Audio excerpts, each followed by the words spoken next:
Welcome to the Mindset Funnel Day 3, brought to you by Diego and Potentia Ventures.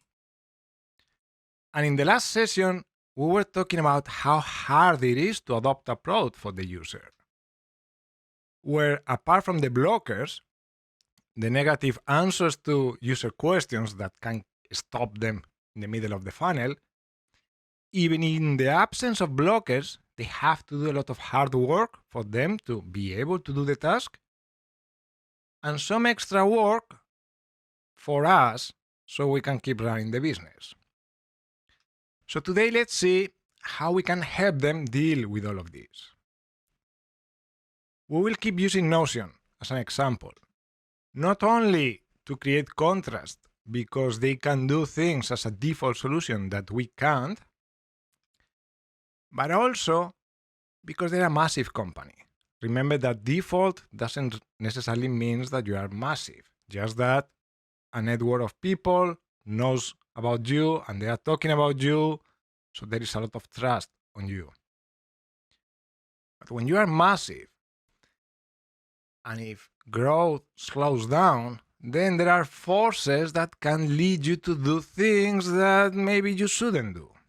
My sympathy for the Notion team, because I'm sure that some of them are doing things that they know they are not great. So when you see somebody doing weird stuff, don't blame the person, always blame the system. Now, with that being said, let's talk about 11 ways to improve funnel conversion. Chart style, I chose the ugliest transition, so this looks like MTVs in the 90s. Told you. So number 11, manipulations, also known as pure push. And what is a manipulation? It's an expected user interface behavior that misleads the user. Like, I was playing around in Notion and I hit the upgrade button to see what would happen. What was it trying to see? Well, you click upgrade, and what you expect is to see the pricing plans, and maybe offers, or maybe a code. So it was just like curious in, okay, what would mean if I upgrade? What do I get? Instead, at the exact second, my credit card was charged. That was not expected. And was clearly misleading. And for the sake of consistency, they also decide that you can't unsubscribe, so now you see. Why do I trust her? Because, of course, I didn't click that button. Because I opened Notion, and they showed me a message, connect with your Google Calendar. It's like, no thank you. Below but far, log in with your Google account. It's like, oh, maybe I'm logged out. So I clicked, success, your Google Calendar is connected. It's like, okay. And of course, download the app. It's like, what are you talking about? So the pros of the manipulations, yeah, you can inflate metrics like percentage of people connected to the calendar. Now I am one of them. Also, you're gonna get a lot of reviews of a really special kind. So yes. Number 10, triggers or reminders for the sake of it. So when you sign up on Notion, you will receive a few emails every day with an incredible title and beginning of the body. Thankfully, all of them went to spam. What is their strategy here? Is like, okay, when they sign up, we're going to send them a message here. When they start trying, and here, and here, and here, and here, and here, and here, and also here. What are you trying to do with this? Also, constantly bombarded by little windows that pop up, so not just emails, but pop-ups, to share with my coworkers when I'm just trying to take notes. Trash. Yeah, exactly. Or they added a new paid feature, AI, and forced you to see the prompts for a paid feature. She already paid, and she's really pissed that now she's seeing this other thing. It's like, leave me alone. Pros? Yeah. It can remind you that the product exists, or informs you or a feature of or a benefit that you can get.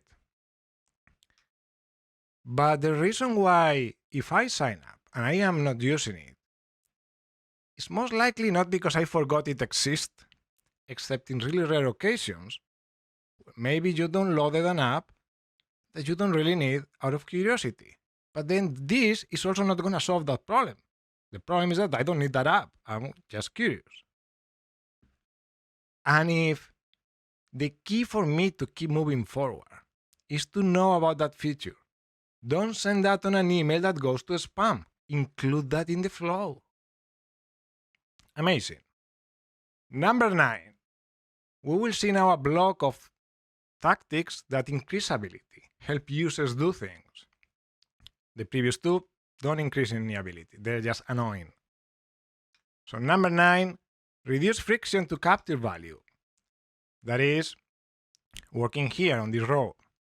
For example, the sign up page. Let's make it cleaner, shorter, less fields, which they already did. But that also continues, like, okay, but then you have to do the email, and maybe we can streamline this part, do something with it. So it's like as seamless as possible. The pros, yeah, you're gonna keep a team of developers busy for a few days. The cons, again, if I didn't sign up, it's not because this is too long. Look, if a friend tells me, for your case, just use Notion. Just use it. I don't care how many fields are here. I will just go through them. And if I don't see this email, I will look for it. And if I don't get it, I will create another account because I really want to use it. So you can solve this problem here, not here. Now, let's say that I discover Notion through an ad. So I don't have a lot of motivation. Okay, we have a second chance. If I look at your homepage and I understand the presentation and it's really, really strong and exciting, like, oh, this is exactly what I need and looks great, same thing. I don't need any change here. But of course, if your page looks like this, with better work as the presentation, yeah, I guess it's fair to say that if your homepage is no bueno, then maybe you have to do this. But there are better ways to achieve that. Number 8, light training. What is that? When you land after sign up on the homepage, you will see these things. These are called tooltips. And you don't read it, and you click next, and you see another one, next. Okay. There are also like things like pre-fill content on some sections so the user can know like what's going on, what is this theme for, that you can combine, like in this case, with checklists. So it's like not only this is what this section is for, but yeah, let's do some exercises together here. Or like what LinkedIn made really popular with this like sidebar with the steps for the onboarding, also checklist format. That can help for the ones that read it, but this is not like a really good way to do it, like, because people just skip these things. So we will explore other ways to achieve that better. Number 7, relocate friction. As in friction to capture value here, where right now you see the home and then you have to sign up. You can't see the product. But as we said, they're going to pre-populate the product. Okay, why don't we do it the other way around? I see your homepage and then I can see this pre-populated version just to get a feeling of it. Then something happens. Sign up stops being just unnecessary work because you want, and it's something that I, as a user, want to do. It becomes something that is like, okay, this looks great. Now let me sign up because I want to add my own information here, which is great. As we said on day 4, there are this idea of the target conditions that represent the questions that they have. if you fulfill these target conditions, that increases motivation. If you let me see the product here, I will answer some questions on the homepage, and then I will start using it as, okay, this is great. Which allows us to capture more value. Now you can have more fields here, capture more information, ask them for the use case and all of that. Happy to do so, because I want to. But now there are no tricks allowed. Like, I'm gonna see the product. I'm gonna try it without you getting my email and then spam me like 15 times. So it's better work. Number 6, reduce hard work. That is this row here, right? How can you do that? This is the sidebar that they have, which is overwhelming, and combined with everything else is way too much.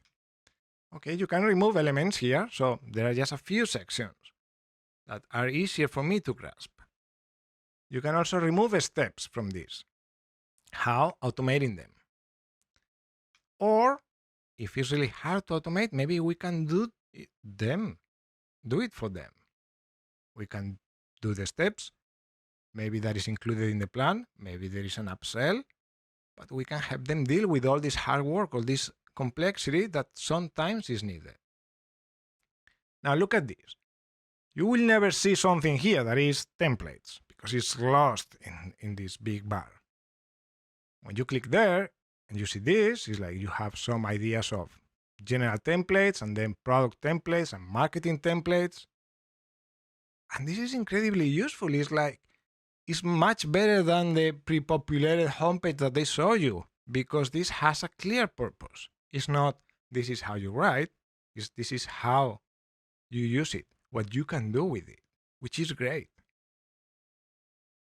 And also, when I see that here, it's telling me later, when I need to integrate with the workflows and I need to create some specific things, I already have a kickstart.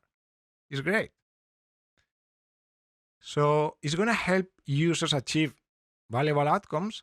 Remember, under low motivation. Why? If I hear about Notion from a friend, okay, then I know that this is going to work. I will make this work, with or without templates. Also, if I know about the templates, or that's the way I discovered that, or it's kind of part of the presentation because that's what I was reading about them, I will come here and I will look for the templates. But for somebody that is skeptical, saw an ad, saw the crappy homepage, and is here, that person is never going to find something that is key, that is going to help like you understand if this is for you. The cons. The more cases you cover, the harder it is. And this is why, like sometimes we need to do other things. But look at this, like they have product and marketing. So they're covering a lot of cases, but it's still not overwhelming. It's kind of easy to navigate and find what you're looking for. Much better than what they have right now. Number 5, increase user skills, like deep training. So in the homepage, when they have this checklist, at the bottom they have this towel block. And if for some reason you decide to click here instead of just clean the template, and you see this, and for some random reason you also click here, you will see this. That is a wiki about creating a wiki, a meta wiki, and I love it. And it's incredible. Of course, this is going to be a lot as step 1.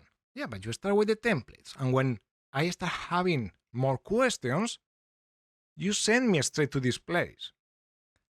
When I found it, I had 2 thoughts. First, why nobody told me about this before? Because it's incredible. And second, now I feel really powerful, because every question that I had was answered here. For the templates, for the wiki, for importing or syncing or whatever it is. Perfectly organized. It's incredible. The cons? This is going to take longer than just, improving the sign-up page. This is really hard work for us as a company.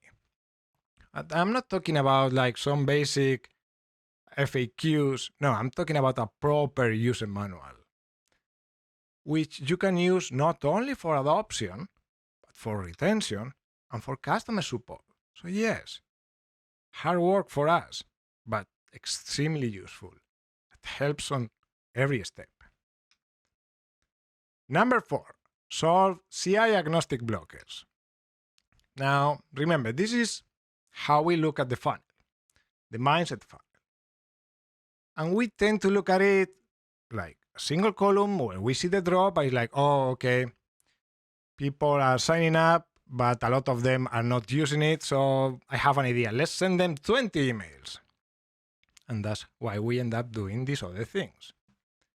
Now, this is not a single funnel. We have different people here.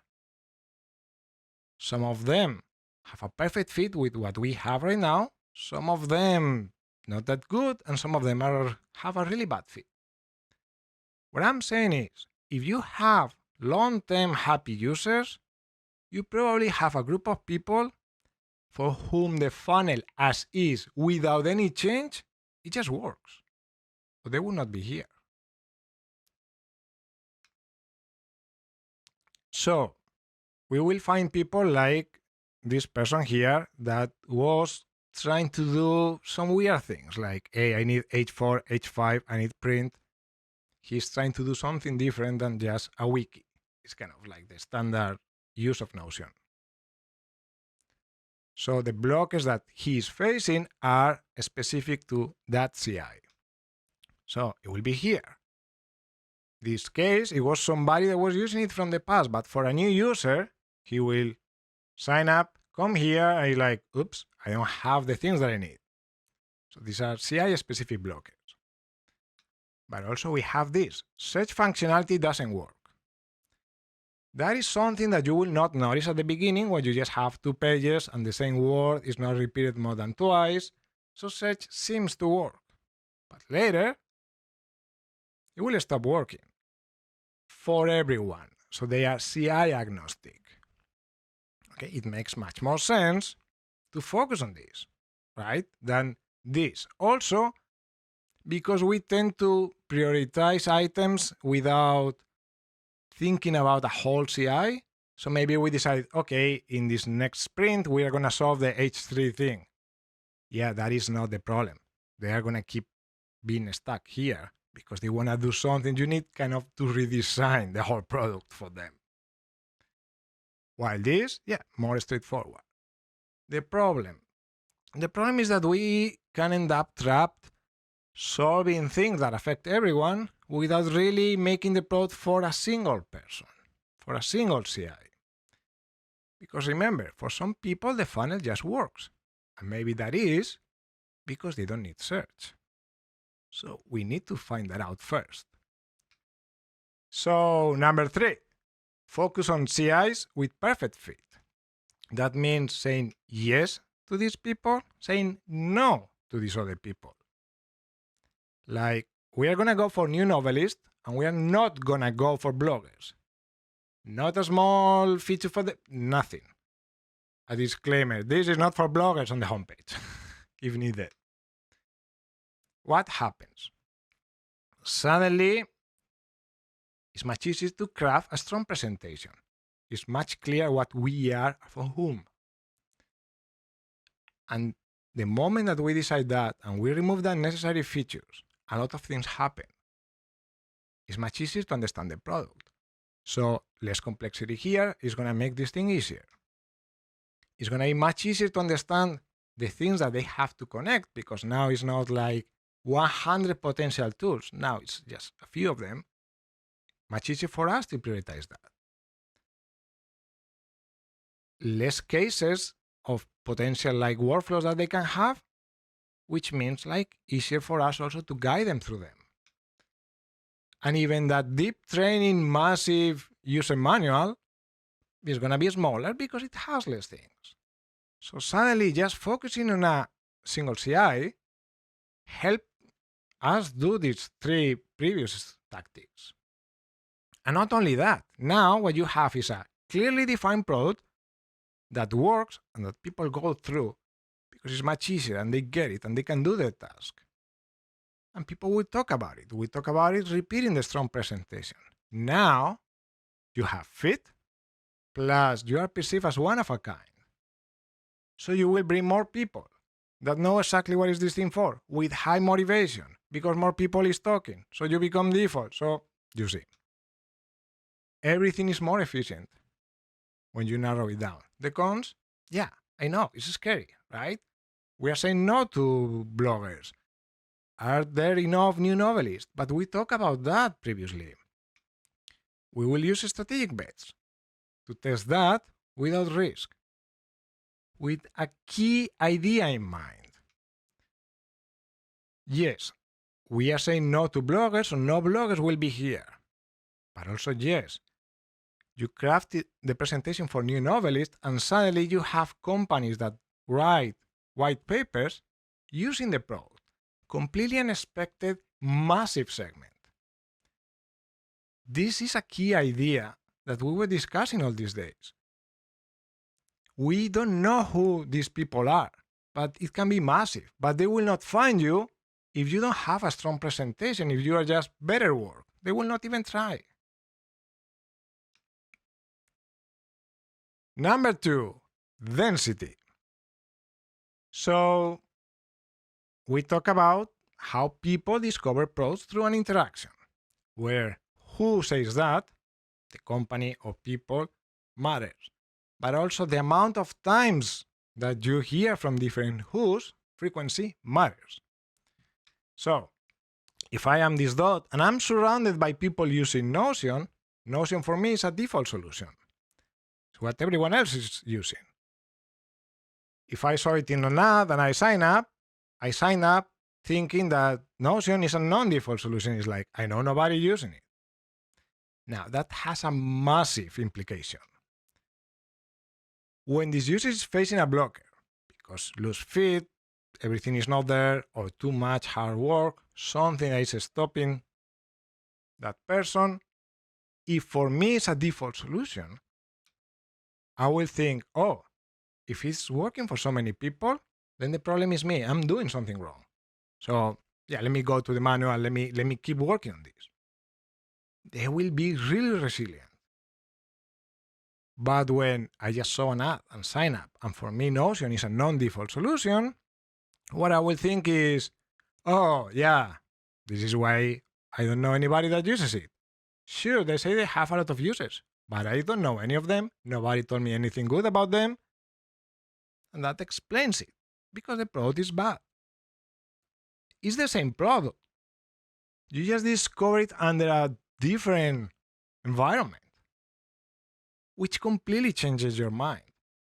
And you can easily see that. Talk with your users. See the ones that found you because they were recommended and saw a lot of people using it, and how they went through the funnel.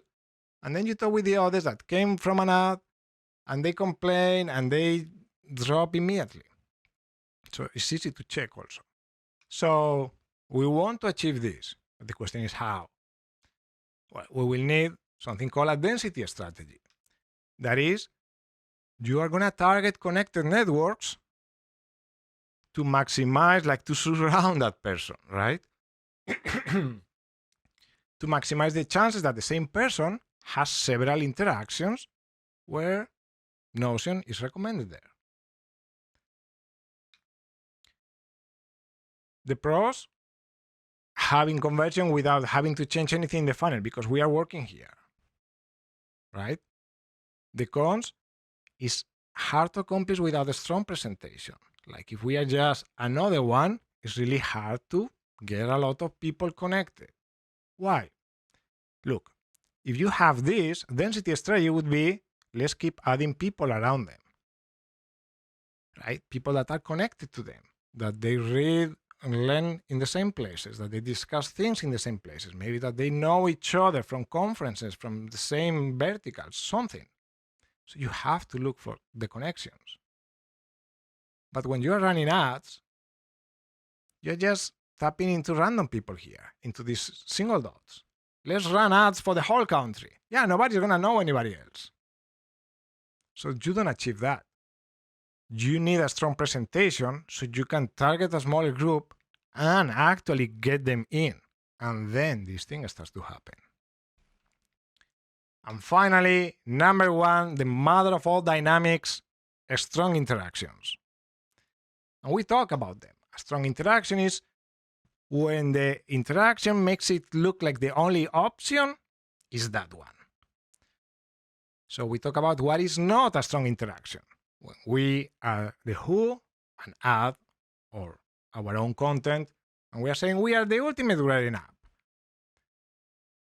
And I will infer here, oh yeah, of course, what are you gonna say? You're just trying to sell me this thing. So I'm not sure about that. A strong interaction would be if my writing teacher tells me, yeah, this is it. This is what you have to use. And I know that he wants the best for me. So I immediately think, okay, this is it. I will not contradict him like, okay, no, you don't know about this. Let me do my own research. You're not going to do that. So you will choose it. Not only that, he will tell you that, and you will choose it, and it doesn't matter the homepage, and it doesn't matter how bad the sign-up page is, and it doesn't matter how much hard work I have to do, I will make it work. It's like the previous step on steroids. With a nuance. It's not always a power dynamic what is happening here. He's not enforcing me to use it. He's recommending that to me. A strong interaction can also be enforced. The government tells you, you are going to pay taxes using this app. And it's yes, sir. It doesn't matter how bad it is. You will do it. But your boss can come and say, we are going to use Notion. And depending on the culture of the company, you can maybe say, I'm not sure about that. Let me research a little bit. And the same person that is skeptical will search for experts that he knows, that he trusts. And if the expert says, yeah, use Notion, then it will be, boss, Notion. So it's usually more about trust than about power. But in some cases, power can create a strong interaction. The pros. If perceived as legitimate, as in, I know that the teacher is not being paid by Notion, right? Or a sponsor, or he doesn't send me the code. It's like, yeah, this is the best for you, and also use my promo code. Come on. Then, this is the most powerful acquisition and adoption dynamic. The cons, yeah, we need this person to talk about us, to recommend us over anything else. And for that, it has to be a perfect fit, because he's not going to recommend something that doesn't work. Now, everything that we did so far was pretty much to achieve this. It's pulled by design. How to understand the different people out there and our product, so the CIs and the product, and get the perfect fit, and find our strong presentation, all of that. Now we have a question that is, great, I have that. How do I find these people and get them to recommend me without paying them? Not easy. That is what DMARC, decentralized marketing, is all about, which is the topic of the next talk. So we will see that. So let's do a recap. We have some crappy ways of doing it. Then we have the whole ability block with some things that, yes, increase ability badly, and things that increase ability in a more robust way. They are much better. And then we have three really powerful things. Now, how do we think about this right now? What we tend to do is, okay, we have the drop, so, let's improve that. And we know that people are confused. Let's improve the sign-up page. Let's add some tooltips here, some guidance, maybe simplify something here or there. When that doesn't work or it's not enough to achieve our goals, then we will start with let's send them 15 emails. Let's start doing offers. And hopefully not a lot of this. And when that is not enough, somebody will say, yeah, our funnel is not good because we tried, we have to redesign the funnel. So we will go in this 6-month sprint to reorganize all the steps and to simplify things. So it's like, no, now it's seamless and it's easy to understand and everything like just flows, right? See how we have kind of like this idea of like this checklist. It's like, okay, these things and then these things. We look at this in isolation. I want you to look at this as a single thing, as a toolbox. What do I mean with that? Let's use the BJ Fogg model that says to achieve a certain behavior, the user needs motivation, ability, and trigger. But it's a combination of the three. This is like a formula, like a recipe, where you're gonna combine them, right? Where somebody that comes with a strong interaction has a lot of motivation, all the motivation. So that person will go through even with really low ability and no triggers. Really, a lot of hard work, really hard to do, no reminders of any kind, doesn't matter. But if somebody comes from an ad, then very low motivation. And if the presentation is really bad, no motivation, almost. So they will need more ability. So we have to understand how is people coming to us, what is that initial level of motivation, because that changes how they see the funnel and the things that we have to do. It's not like, let's just improve the sign-up page and this is always the first thing to do. No, it depends on where you are. Keep in mind a second thing. Everything is interconnected here. Remember, this is a system. So if you are focusing on a lot of different CIs, then your product is more complex, which means this is much harder to achieve. And because you are working on this and it's not working, then you end up working on this part of the table, right? While if you do the opposite, then everything is simpler. How can we go about this? Well, there's a starting point. Let's see who has perfect fit with us. And then we do the strategic bets and we focus on them. And from there, start building around them, doing acquisition around them, and spotting like who are these people that they trust so we can get to them. While also this became easier, but we can keep improving that. There can be another situation where we don't have like this perfect fit.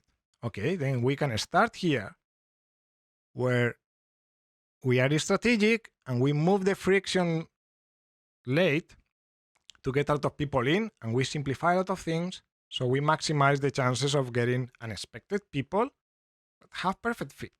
And once we spot them, then we repeat that. But we're always doing this diagnosis, understanding where we are and seeing how we move instead of just a single list of things. There are no silver bullets. There is no, this one tactic works for everyone. It's a toolbox. And you need them all. Yes, we have 3 massive tools here. But this is not about like, give me the hammer and I'm gonna take care of everything. Because for the hammer to work, you need a lot of things in place. And then you can use that, right? So we will use all. We will understand what is going on. And we really expect not having to use the crappy ones. So now you have a new toolbox. Enjoy. Thank you very much.